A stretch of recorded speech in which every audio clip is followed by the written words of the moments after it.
What does it take to create a vibrant, thriving life? First, the sad news is that Thoreau was right. Most people are leading quiet lives of desperation, lacking in meaning, fulfillment, and vitality. But we choose more. We choose to create extraordinary lives.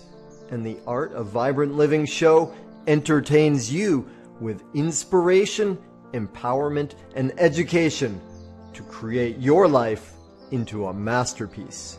It's time. Let's vibe up.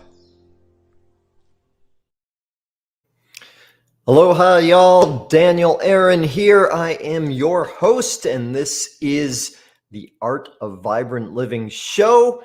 Super excited for today's show. We've got an amazing guest. I'll tell you about her in a moment. The Art of Vibrant Living. Just speaking with a client yesterday. How much about this? How much do I do this? What about this part?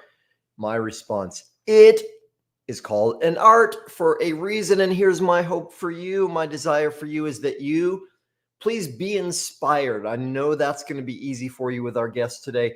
Even more important though, be empowered, which means do something with some of those gold nuggets that you get today. My vision for you in this show is that it empowers you to live your life as art, as a masterpiece. And if I can be of assistance to you, if you want to talk about it, reach out to me, Daniel, at danielaaron.com. I would love to meet you. All right. Today on the show, Dr. Ahriana Platten.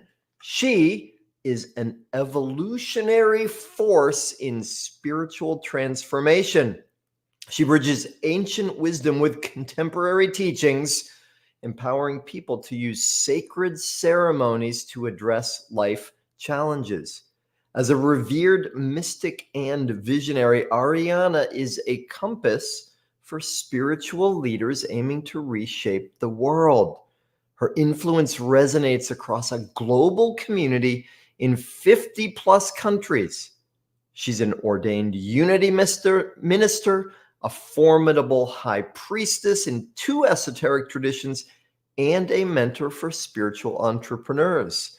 A former ambassador for the Parliament of World Religions, Ahriana is the best-selling author of Rites and Rituals, Harnessing the Power of Sacred Ceremony. Ahriana, thank you so much for being here today. It's my pleasure, Daniel. Thank you for the invitation. I'm excited to speak with you. We've got a lot in common, including our vision for world transformation, for leadership, what it takes to create that. And so before we get into some of those nuts and bolts, that's a weird word for it, but before we get into some of those components, as I have the great honor and distinction and advantage of knowing you a little bit, perhaps more than some of our viewers do, would you share a little bit with how did you get here? Share with us, how did you get here? What brought you to this point in the work you're doing? Yeah, the kind of the quick and skinny of it is that I have been on this path my entire life. At about 12 years old, I grew up Catholic, and at about 12 years old, talked to my priest about being an altar boy and that I should be. And he gave me a lecture about the fall of Eve and all the reasons that I was never to step up on the altar platform unless I was getting married, there to sing, or there to clean.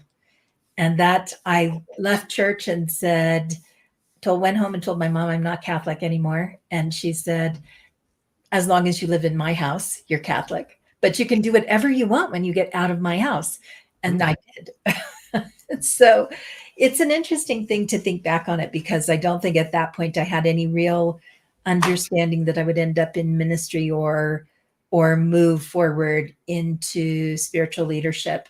I don't think that was really on my agenda. I just really had a desire to serve, and that has been with me my whole life. Beautiful. Okay. Goodness. Well, we could speak a lot about that.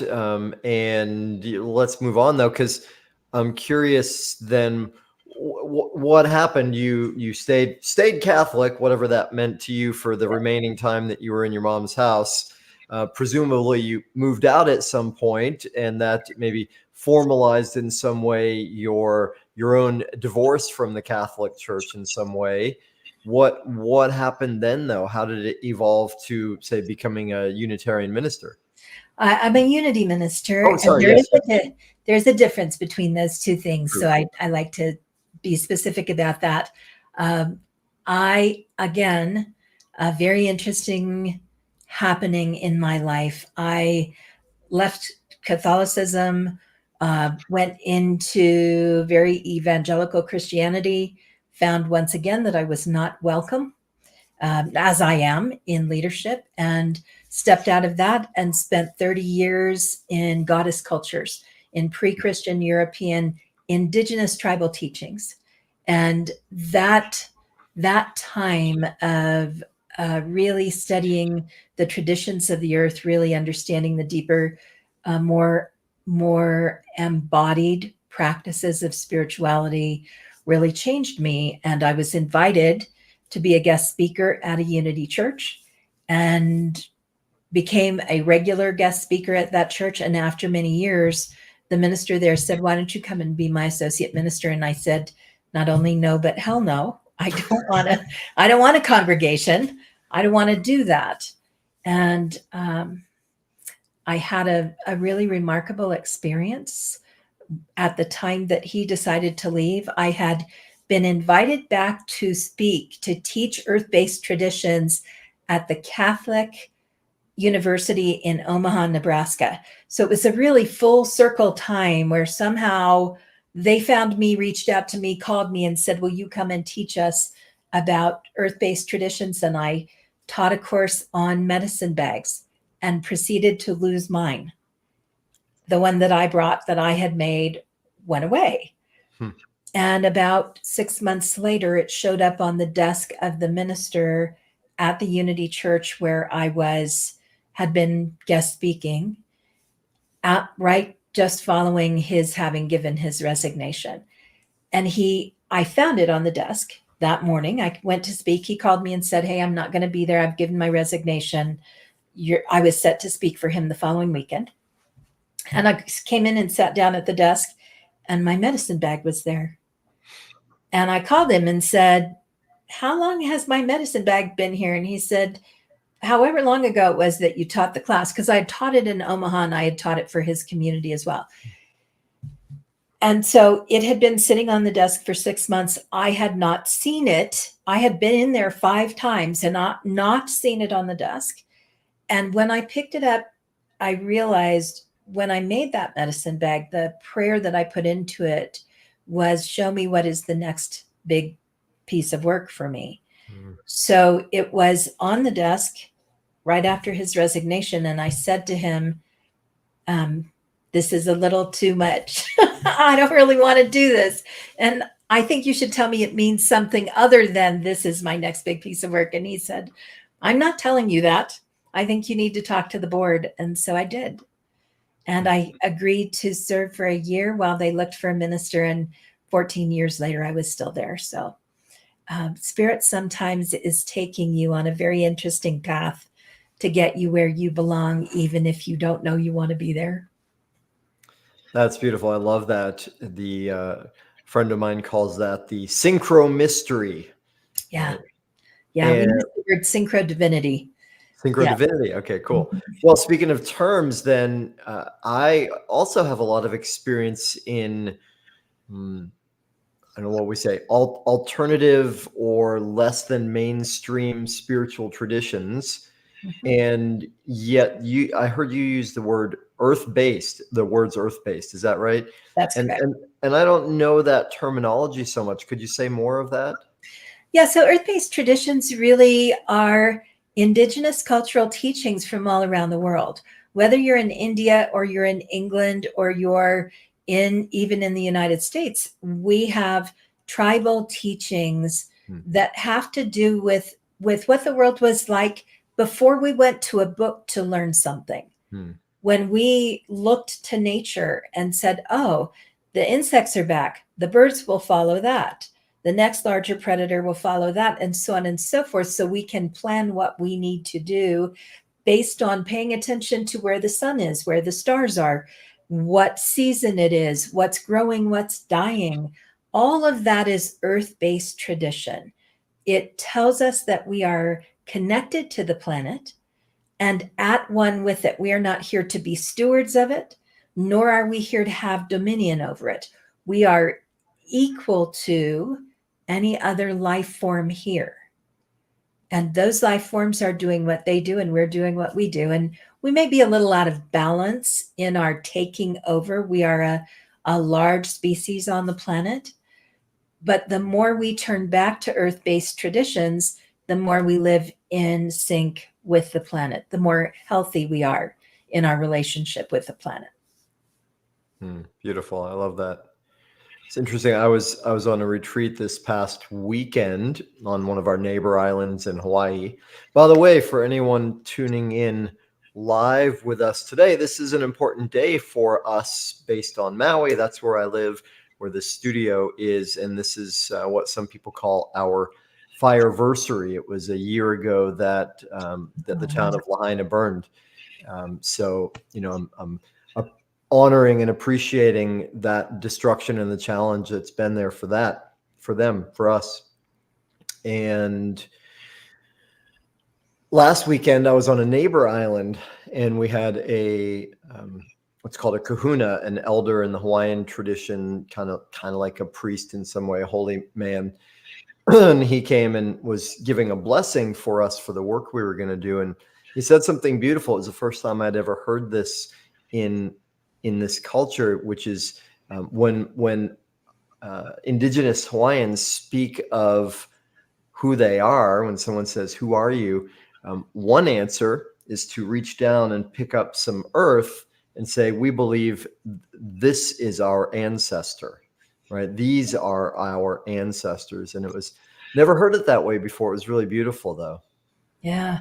I want to roll back for a minute and not lose the opportunity to recognize the people of Lahaina and how the island was affected, and to just honor the transformation that comes from fire, and also the hardship, to really honor the hardship in a deathing situation. When you lose a family member, the first year is a year of firsts, right? First birthday, first anniversary, first holiday away, first whatever it is. The whole first year is a reminder of loss. All of the things that you would normally do in a certain way a new way has to be found. And so in some cultures, they don't place a headstone after death until the end of the first year, because you're experiencing little deaths all the way along.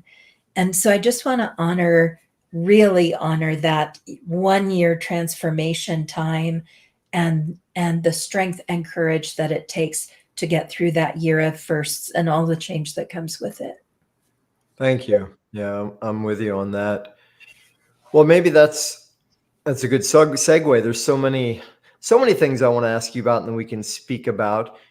And you wrote a book on rituals and rites, and an anniversary can be a ritual and a rite. And we just talked about earth-based traditions. So I guess my question is, what's the importance of, what's the meaning of, what's the value of, what's the utility of rites and rituals from your perspective? Yeah, so rites and rituals are different things. We use those two words interchangeably, but they're different things. A rite is a mark in time. We do a marriage rite. We do a birth rite when someone is born the first time. We do rites of passage that move us create a threshold when we move from one point to another. Getting your driver's license is a rite of passage. It's one of the few that we have naturally in our society. Rituals are things that we do every day. They're things that we do over and over. Putting up your Christmas tree every year is a ritual. Picking out the ornaments, hanging them where you want them, those are rituals. The way we get out of bed in the morning is a ritual. Do you jump out of bed and go in and brush your teeth first? What is it that you do? It's a ritual. So they serve different purposes. Rites move us forward into a new time, allow us to cross a threshold and to mark change. And rituals invite us to repeat something that is meaningful for us and to deepen our relationship with whatever that is. Beautiful. Okay, that's great. I had never thought about that distinction, and makes total sense. So, yeah, well, what more can you say about how do you work with the people that you serve, and how do you empower them with rites and rituals? I think what I would say is there are simple ceremonies for every day. There are Hmm. simple ways to move through life in a more sacred way. And so we move through life in a very fast way. We have a lot happening. One of the things I loved about spending time on Maui was that it was a little bit slower than it is on the big continent, but it's we still have a need to slow down and connect with the deeper soul. And so a lot of my work is that.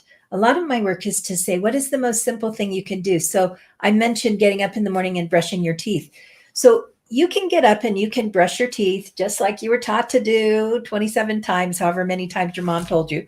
You can brush your teeth. And while you're brushing your teeth, you can be thinking about what you're going to cook for breakfast, whether or not the laundry is done in the dryer, what you need to do at home when you get home from work, whatever it is. Or you can brush your teeth and understand that you will speak holy words throughout the day. Hmm. And you can use that toothbrushing as an opportunity to open to spirit and in your mind's eye, think and feel into, may I bring forth words that are healing on the planet today. May the words that I speak bring comfort and ease in a world that's struggling. There are two very different ways to live, but intention is everything. When we start our day with the intention of being a healing force, we will be one. It will happen because we have put it out there. It's in our mind, it's in our conscious and our subconscious. And we live differently when we do that.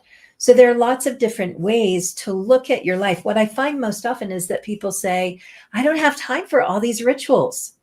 Oh no, you are doing rituals all day long, all day. That's why your car drives itself to work because you have a ritual way that you go to the office. So the the biggest thing that I try and help people do is understand that life is sacred, that we Hmm. can approach it with reverence, with holiness, and that we can change the experience that we're having by being intentional with the things that we do already. Hmm. Yeah, that's great. I love that. And I'm with you. Rituals are such an important part of my own life, my practice, and how I work with clients. And likewise, the most common question, problem, complaint, challenge I hear is time. I don't have time for this. So I love what you said. Well, you're using the time anyway. It's just a question of which rituals you're engaged in and what the consequences are. And what you're doing here. What you're Right. doing here and what you're doing here, right? So you can vacuum and attach an intention. You can brush your teeth and attach an intention. You can get in the shower in the morning and ask that everything be washed away that does not serve your sacred self. And you can tune yourself in over and over and over to your deep connection with the oneness of all life. And when you do that, the life that you pull to yourself is different. It's a life that feels reverent, that has sacredness, that feels intentional. And so often we feel like we can't put our purpose in place. Hmm. I don't know what to do. I don't know how to enact my purpose. If you continue each day to make life holy, you will find what transforms that holy energy into living force. You talk about vibrant living. You live vibrantly when you live connected to the earth, the sea, the sky. When you are one with all of that and you recognize how powerful and amazing it is in comparison to whatever is on your screen, whether it's the little screen or the big screen, right? We see something different. We feel something different. We recognize the vibrance of life when we connect to life. Beautiful. Hallelujah. I'm with you. That was rich. I'll pull out this piece first. You used an expression, if I heard you right, the life you pull to you. Right? And that's, I think I'm with you on that. And I recognize that's not language that we hear every day, most of us. So would you say more about that phrasing? I have this sneaky suspicion it's not accidental. It's not accidental. Are you creating your life, or are you responding to a life that you think you have no control over? We have the opportunity to create life. The story that we tell each other and that we tell ourselves creates the experience that we have. So if you think of it like a tapestry, and you think, okay, my life is a silver thread that runs through this tapestry. I was born on this day. I graduated from kindergarten here, had my first boyfriend here. I got married here. I raised my kids here. I have my grandkids. There's a thread of truths, unquestionable, undeniable truths. I was definitely born on this day. These things happened. Then there's all the color that is the tapestry, all the colorful threads woven all the way across that are the story that we tell about all those simple truths that happened. What do all of them mean? And all of those stories weave our identity.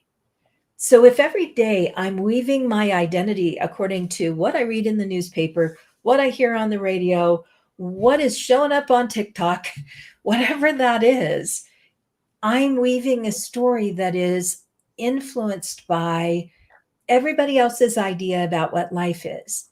If I go outside and I watch life move, where I sit as I'm sitting here, my neighbor's porch is in my view. And she puts a little bowl of peanuts for the squirrels. So whenever I sit here, I watch the squirrels run back and forth, and I delight at just that interaction, at just how they dance, how they play, who they are, their connection to me. So I can tune into politics and I can hear how bad the world is, or I can look out my window and I can see the blue sky. I can see the fresh leaves that are on the trees. I can see the life growing and burgeoning around me.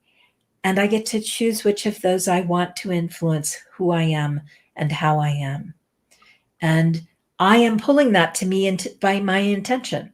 I am actively choosing what gets to come in and what does not.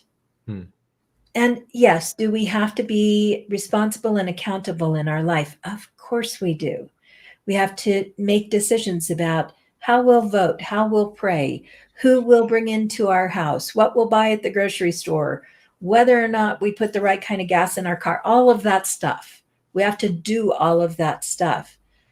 But it's secondary to our interacting with the holy and recognizing our interaction and collaborative ability with the source of all life. Beautiful. Thank you. Okay. So, I mean, would you say, is that different? Is there a difference from what you just spoke, which was beautifully said, and again, rich, difference between that and what it's almost a platitude we hear these days? And I feel like a lot of people either misunderstand or don't understand, yet there's still a truth in it. You get what you focus on? For sure. Yeah, for sure. So I would say it a little bit differently. Yes, you get what you focus on. What you see, where you place your attention affects the experience that you're having. You have two options. You have many options. You have the option for what is yucky and uncomfortable. You can put your focus there, and your life experience will be based on what you focused on. Or you can look at the beauty and joy of life and recognize how much good is happening and find hope, find connection, find something different. There are a lot of spiritual traditions that believe that you are creating by those two steps. You are either putting your focus on one side and creating more discomfort, or you are putting your focus on the other side and creating something different based on your vibration. We vibrate at a lower rate when we look at something that moves painfully than we do when we find ourselves interconnected in a good way. So all of that is great. And honestly, Daniel, I can talk about it all day. But the bottom line for me with people always is choose a good story. Like, choose the story that serves your life. Don't choose the yucky story.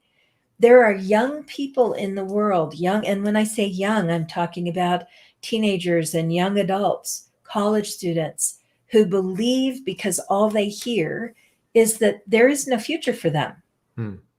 The world is coming apart. We're politically, we're going to be at war. It's climate change. We're going to be hit by an asteroid. I don't know what it is. But there is death and destruction ahead of them. So they're asking themselves, what difference does it make if I go to college? What difference does it make if I work this job? What difference does it make if I get married or I don't? Who wants to have kids in the face of all of this? And if I could do one thing, if I could say one thing and have the world hear it, it would be that choice is your superpower. Choose a story that serves you. If indeed the world is coming to an end, wouldn't you like to enjoy the last days? And what if believing that it's possible to find answers to the big problems in life opens up the heart and the imagination and allows these young people to bring forth new ideas that us old folks don't have? What if it's really about imagining into the possibility rather than looking at and listening to and being influenced by everybody who's given up? I am with you. Thank you for saying it so articulately and beautifully. And it's a great intersection with quantum science, right? And we know from quantum mechanics that the observer changes what is observed, right? And there's this interplay. So don't you think, though, that sometimes we're so tied up in the science of it, in the kind of the woo-woo? Like, I love the woo-woo. I love it. It makes me happy. But the people I want to talk to are the people who don't have woo. Right. Right? I want to talk to the people who don't care about the science. Right. And just say, choose a story that serves you. Use the act of choice to look at what lifts you up. I have a really good friend named Abby who said to me 25 years ago, always move towards what picks you up. I cannot tell you the number of times that simple line has saved my life. Move towards what picks you up. Move towards what brings you joy. Move in that direction and you'll find hope, and you'll find imagination, and you'll find inspiration, and you'll find new ways. And you have that choice. Exercise it. I'm completely with you. And since you spoke about, what about those that don't have the woo? And we could say, let's speak for a moment to skeptics. And so I'll play angel's advocate for a moment and say, what would you say to the person who says, well, I can't just make up a story. There is a reality out here. Things are bad. Let's stop being in denial with all this airy-fairy stuff. Sure, of course. I would say, tell me what's going to happen tomorrow. You can't tell me what's going to happen tomorrow because tomorrow hasn't been created yet, but you're living as though you know. You're living as though you've decided Hmm. what's going to happen tomorrow. And if you decide that tomorrow the world is falling apart because of whatever it is, there's not enough water, there's not enough clean air, there's whatever there is, you miss these moments of living right now. And anything can happen between today and tomorrow. Every single invention, every single inspiration, every single life-saving moment in every hospital has happened on a day at a time. It didn't happen before that, and it didn't happen after that. And what we need to have happen can happen in the next moment. But if we don't believe it's possible, if we want to deny the truth that all of those miracles have happened before, and we only want to look at the yucky stuff, we're never going to get anywhere. If you want to prove to yourself it can happen, look back. Look at all the things, all the diseases that have been eradicated, all of the things good things that have happened. They're as real as the bad things that have happened. It all depends on where you put your eyes and your heart. So find things that inspire you so that you can open doors over and over to magical moments, to not woo-woo out there, airy-fairy stuff, but the next moment of discovery as human beings, because it's all there for us. And if we can't see it, if we can't look back at our own past and see it, it's hard to talk to our kids about the fact that all of that exists within them. I 100% believe that our children came in preloaded with information to solve problems that we have right now. They have a different set of information than we have. But if we don't give them hope, they'll never look for it inside themselves. Yeah, nicely said. I'm with you. I remember being with Byron Katie many years ago, great spiritual teacher. He's been a mentor for a lot of us these days. And part of her methodology, I'm saying in case anyone doesn't know her work, part of her methodology is to question the stories that we tell ourselves. And she teaches we're telling stories all the time. And so a student in a group I was in said, well, Katie, how do we, which stories do we question? And she looked at them and said, just so sweetly in her way, oh, honey, question the ones that hurt, right? Right. The ones that feel good and lift you up. Those are the ones that we can hang with those ones. Yeah. It's an interesting thing. We get to choose how we walk through our life, right? We get to choose. We are told in almost all faith traditions that human beings are given free will, that it's the gift, right? That we have is we are given free will, and we are so afraid to use that. Because if we don't know the answer, if it's still in the mystery and we don't know the answer, we don't feel safe. So we would rather know that it's death and destruction than live into the mystery that maybe it's transformation and vibrant living. And so, my question to somebody who brought this all to the table would be, what makes you think you're safe? If you want to talk about what isn't true, we're not safe when we cross the street. We can choke on a potato chip tomorrow. There's no such thing as safety. So live into the positive. Live as if it can be better than it is. Live as if this moment is better than you think it is. And things will start to shift. Yeah, beautiful. So I was in New York when 9/11 happened, right? And I remember in that moment when the second tower was hit by the plane, I saw that happen. And that for me was like an instantaneous unwinding of some preconceptions I had about, I think I know. I think there is certainty. I think that things are going to go a certain way. That was such a pivotal moment for me, specifically in that way. And speaking right now about, well, what do you think's going to happen tomorrow? Can you know what's going to happen tomorrow? And you're speaking about it in a broad sense, in a global sense, cultural, political, societal.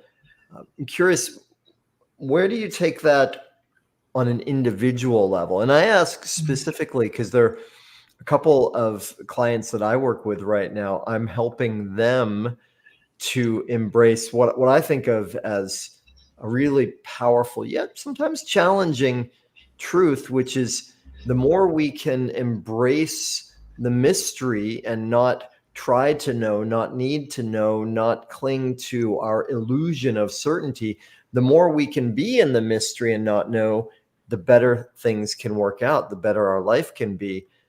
And I recognize that's, for a lot of us, easier said than done, and maybe for all of us, right? Because there's always another level to it. So that was a long preamble to the question. How do you relate that on an individual level? Yeah, I think one of the really hard things about being alive on our planet right now is that we don't know what enough is. We don't have a relationship with enough. It's not a word we use. We use acquisition to validate ourselves and to justify success. And so when you say to someone, especially if they're figuring out how they're going to put their kids through college, how they're going to, take care of their house, all of that, all of the things that are the expenses of life, what they're going to do about retirement because we don't have pensions like our parents did, then there's a very real question of how do I create what I need to have to get to whatever X is? We don't really define X.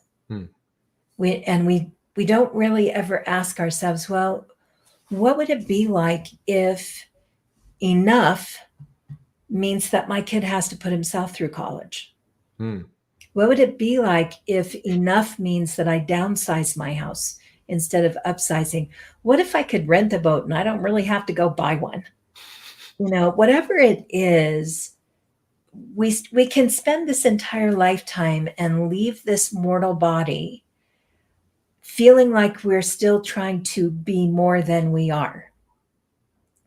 Or we can recognize what enough is for us and really settle into the comfort and ease of what that feels like. Sometimes enough is having a cup of tea with a really good friend. Sometimes enough is putting your kid through college. You have to make those choices. Everybody's definition is different. It was really important for me to be able to put my kid through college. Really mattered. It's not for everybody. But asking ourselves what is enough is an important part of the safety factor that you were just talking about. If you're standing in the dust of 9/11, which I can't even fathom what that must have been like for you. But to be standing there in that moment, is it enough that you are breathing? Like, what is enough in various moments of our life? When are you enough? Yeah, beautiful. Well, two things come to me as you say that. One is one of my favorite scenes from Alice in Wonderland, where Alice comes to a fork in the road and she says to the March Hare, "Which way should I go?" And the March Hare says, "Well, it depends. Where do you want to get to?" She says, "I don't know." And so he responds, "Then it doesn't matter which way you go." And there's a book I read years ago. It's a little bit off, but it came to mind as you said this. The book is called Never Enough. And it's a fascinating book about the neuroscience of addiction. And in the book, amazing story, beautiful book, and talks a lot about just the neuroscience of addiction. But speaking of addiction to substances, right? And as you were speaking a moment ago, it occurred to me, yeah, we do have culturally, societally, globally, an addiction to more, right? And to unwind that into really pausing to say, yeah, what is my destination? What do I really want? And is more going to get me there? Maybe not. Yeah. Yeah. So what comes to me as you're saying that, Daniel, is that what we know about addiction is that oftentimes we know that there are precursors in the body that we can be genetically kind of preset for that. We also know that addictions are used to numb out something else, something more deep that's going on. And that brings us back around to, are we safe in the world? When are we safe in the world? What kind of judgment are we facing? Who is judging us? How are they judging us? How can I feel strong enough, alive enough, confident enough, whatever that is?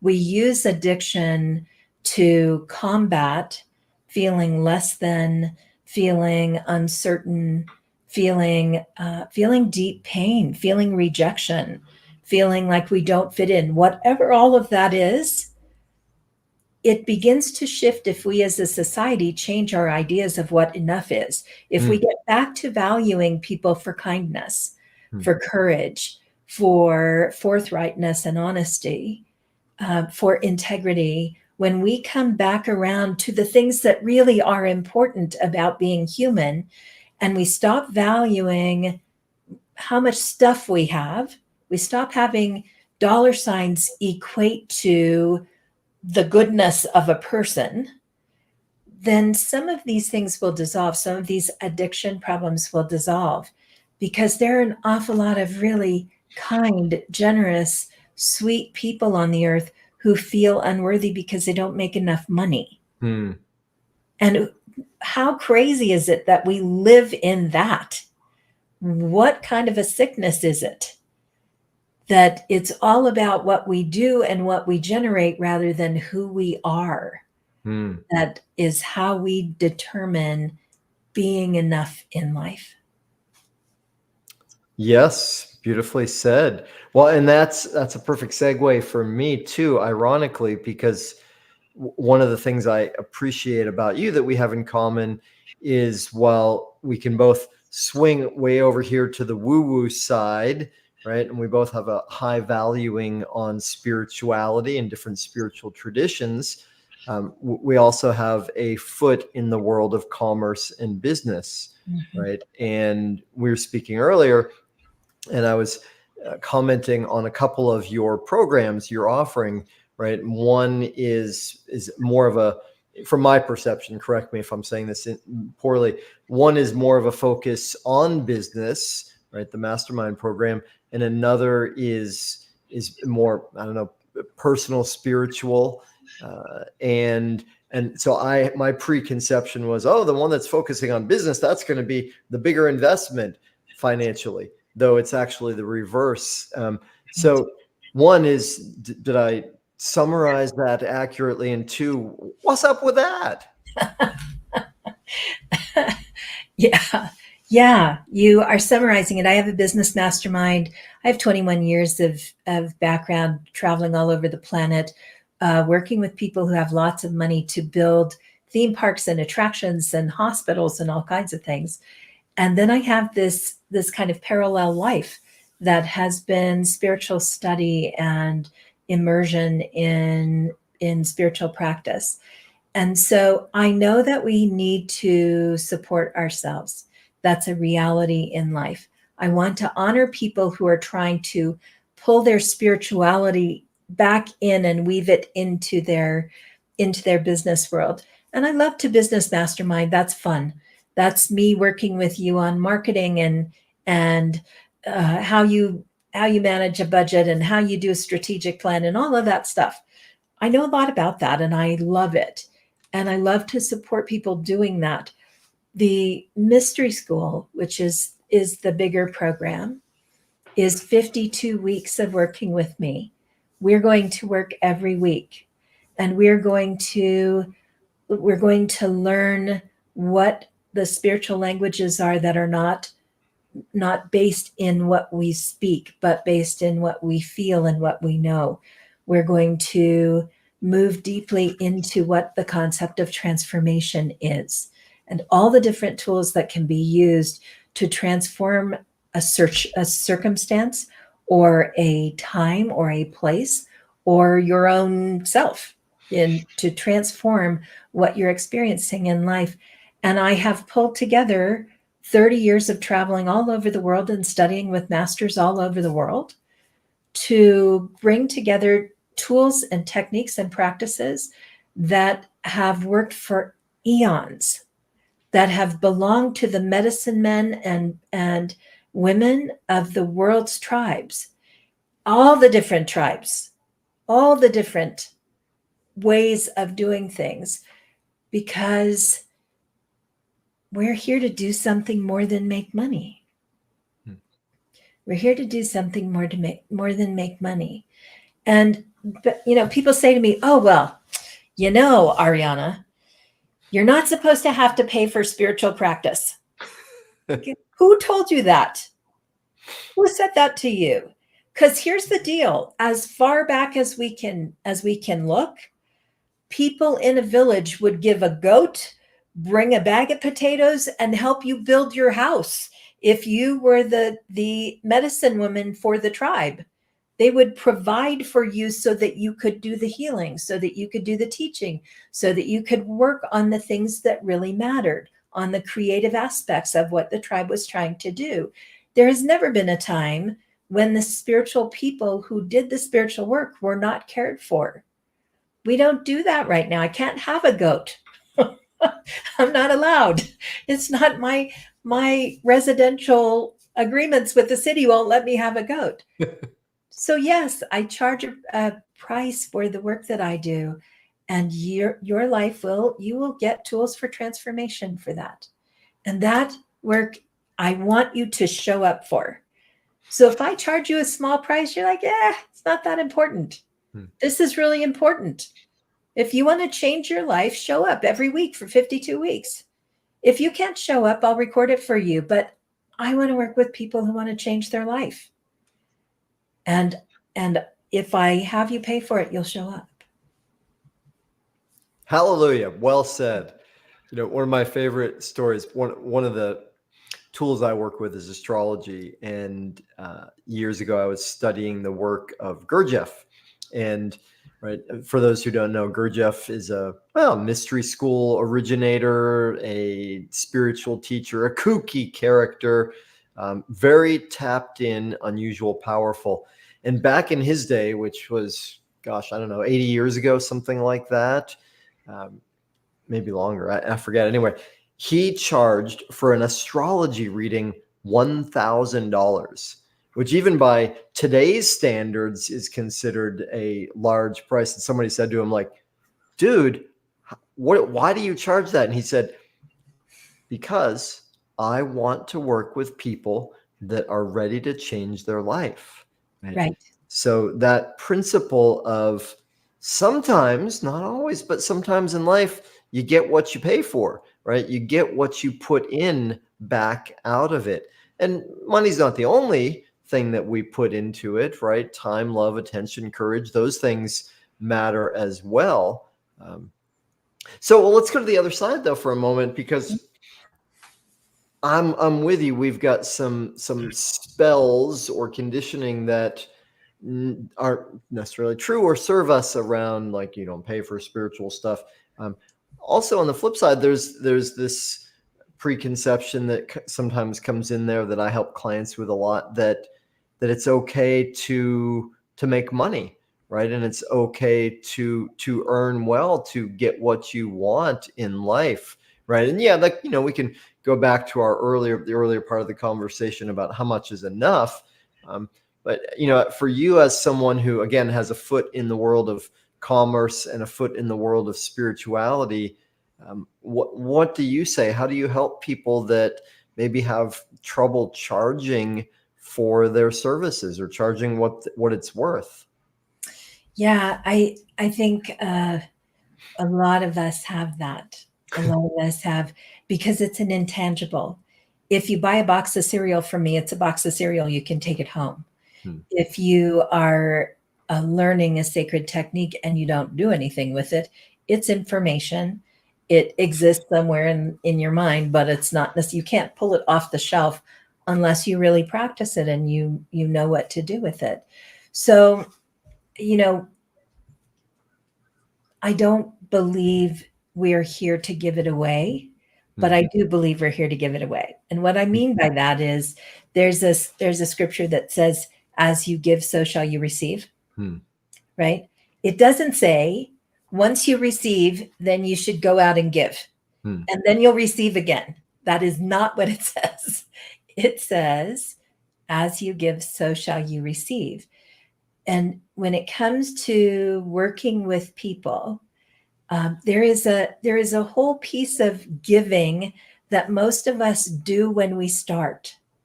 Most of us reach out and give, hey, I'm teaching this class. Would you come and take it and just give me some feedback on it? I really want to get it out there. Most of us do that work. So go ahead and give a little bit and notice what comes back to you. Notice the transformation someone else had. Ask them, if you had to pay for this, what would it be worth? Go look at this. Ask someone who really benefited from what you taught what they would pay if they knew what they were going to receive, if they really understood how transformational it would be. And use that as a guide. Begin to notice that you're making a difference. You're helping someone live differently. You're helping someone to adjust the things that are the most powerful for them. That, how they feel about being alive, how they feel about breathing, how they feel about whether there's a God out there, no matter what you call it, how they feel about being in this human body. What could possibly be more valuable than that? All right, cool. I love that you brought that reference up, right? And the measure you give is the measure you'll receive. There's another related yet different scriptural line that's actually been studied sociologically, known in modern day as the Matthew effect, right? Which is, right, to those that have, more shall be added; to those that have not, all shall be taken away, or something like that, which on the surface seems a little bit opposite from what you just said. Yeah. I don't believe they're opposite. Appears to be a contradiction, yet it's a paradox. But how do you reconcile those for us? So Charles Fillmore is one of the co-founders of the Unity Movement, and that's where my ordination is. And Charles Fillmore believed that lack was a sin. That if you are in lack, and what he meant by sin was error thinking. That if you are suffering, if you are in lack, there is error thinking that is either affecting you, or you're engaged in it. And the error thinking is that there's not enough in the universe. That God so loved the world that he built a world where all the animals would have food and never have to work a job, but we have to work one. Where we would be struggling forever because there's not enough, right? So the error thinking is in the way that we look at the world. And when we recognize that there is enough, we begin to see ourselves receiving more. And what I would say about that is the receiving more happens when you feel gratitude. It doesn't necessarily mean you have $27 in the bank, and because you have $27, you're going to get one more dollar. It means that when you have $27 and you have enough money to take your girlfriend out for a pizza, you go, cool, I've got enough money to go get a pizza. I'm happy. I feel gratitude. I feel full. I feel the beauty of life. Once you recognize what you have, the receiving continues because gratitude fills our hearts. And gratitude brings us into a different way of living in the world. We feel different. We act different when we recognize what we have. Beautiful. Nicely said. Thank you. Okay, Ahriana, time is just going by so quickly. Goodness gracious, I want to talk with you forever. So that's not going to happen, at least not today. Though So let me ask this.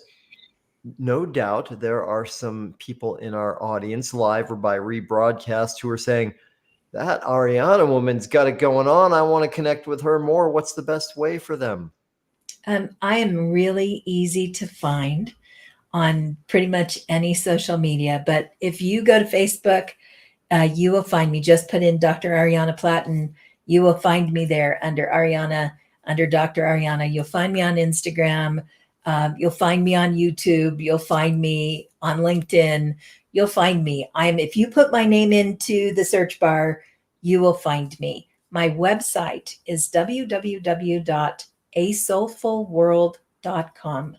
And there you can find out about classes, activities. I do a Wednesday night sacred service opportunity to just come in, and I do it. It's just a little midweek pickup. It's 20 minutes of a lesson and a 10-minute meditation, and we're out. But just a little something to lift us up. And those are services. Come in. There's no charge for that. Come. We'd love to meet you. And so you'll find lots of things on the website. Awesome. Beautiful. And let's make sure that we got the spelling correct. It's a soul, SOUL, full, FULL, Yes. world, WRLD.com. Okay, cool. Awesome. And as if that weren't enough, that is enough. It's more than enough. Yet there is more. It shall be added on to us. You have a gift for our audience. True story? Yes. So I would like to give you 30 days of simple ceremonies. We talked at the beginning about the simple things that you can do to make life more sacred.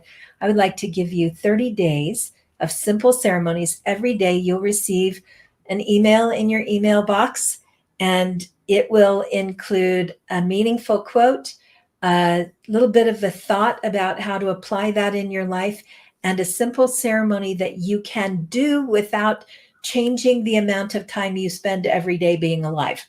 You can apply in your life a little something to help make life feel more sacred. Okay, beautiful. And for y'all that are listening and not seeing the screen, you can get that by going to the same URL we just spoke for the website, asoulfulworld.com/simple ceremonies. That's right. Yep. And I believe in y'all so much, I know you can spell those words. So I have to laugh at you. I'm laughing with you. You're the only person I've ever heard say aloha y'all. You know what's funny about that is, one, I still say y'all because English lacks second person plural. And I spent part of my youth in the south of the U.S. and I just said, I like that. I like it better than use guys. That's right. And I still, to this day, I've been doing this for 30 something years. I still get people say, you shouldn't say that, right? You sound ignorant. You sound like a hillbilly. I was like, yeah, could be. I don't argue with that. Could be. I love it. And Aloha y'all is just the best. And surprisingly, one of my clients, actually, I still don't know where she got this, but she bought me a bright red T-shirt that has on it a shaka. This is the Hawaiian. You know what it is, but for those who don't, it's kind of a Hawaiian symbol, and it says on the T-shirt, "Aloha, y'all." So it's the only T-shirt I ever wear. I wear it with pride. All right. So enough said on that. Ahriana, last question, the big question. You kind of answered it already. I'm going to give you another chance, though. If you had to do the impossible thing, which was boil down all of your experience and knowledge and wisdom into one thing to share with our audience to help them live a vibrant, thriving life, what's that one thing? Yeah. Choice is your superpower. Make good choices. Your choice. You are in control of what you do with your attention and with your life. Make good choices. Choice. I love it. Thank you. Ahriana, it's been such an honor and pleasure to be with you. Thank you, not just for this time that you've invested with us, which is generous, also for your relentless and deep investigation of the mystery and life and all of your great work and service into cultivating such value that you bring to us in this distilled way. So thank you so much. It's a real pleasure to be here with you, Daniel. Thank you so much. My pleasure, my honor. Awesome. Okay, and y'all, as we say, y'all in our audience, thank you. Right? You are the heroes of the story. This show, we are here for you, to empower you to live your most vibrant, thriving life. You doing that not only makes your life better, it makes the world a better, more beautiful place. And I respect you for that. I appreciate you for being here. I love you. Please join us again soon. In the meantime, take some actions, make some choices to make your life even more of a masterpiece. See you soon. Mahalo for tuning in to the Art of Vibrant Living show, y'all. I'm Daniel Aaron, and may you live with great vibrancy.